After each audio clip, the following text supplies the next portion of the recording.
បាទជំរាបសួរពុកម៉ែបងប្អូនទាំងអស់គ្នាថ្ងៃនេះខ្ញុំសូមមកបង្ហាញកូនមន់របស់យើងថ្ងៃនេះអាយុវា18ថ្ងៃពុកម៉ែបងប្អូនអញ្ចឹងបើសិនជាពុកម៉ែបងប្អូនដែលមានតម្រូវការចង់បានកូនមន់ស្រែសុទ្ធយកទៅចិញ្ចឹមអាចទំនាក់ទំនងមកខាងកសិដ្ឋានមន់ស្រែហុងដេលីបានដែលយើងអាច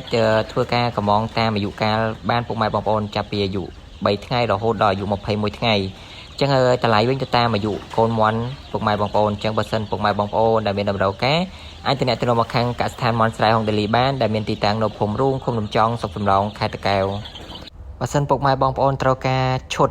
ថ្នាំថែកូនមន់ឬក៏មន់ធំការពារនិងព្យាបាលនិងជំនួយឲ្យមន់ធំធាត់នឹងខាងកសិដ្ឋានយើងមានលក់ដែរពុកម៉ែបងប្អូនយើងមានថ្នាំការពារនិងព្យាបាលនិងវីតាមីនជំនួយឲ្យមន់យើងធំធាត់លឿនជើងលឿងសាច់លឿងពុកម៉ែបងប្អូនចឹងបើសិនពុកម៉ែបងប្អូនមានតម្រូវការអាចទំនាក់ទំនងមកខាងកសិដ្ឋានមន់ស្រែហុងដេលីបាន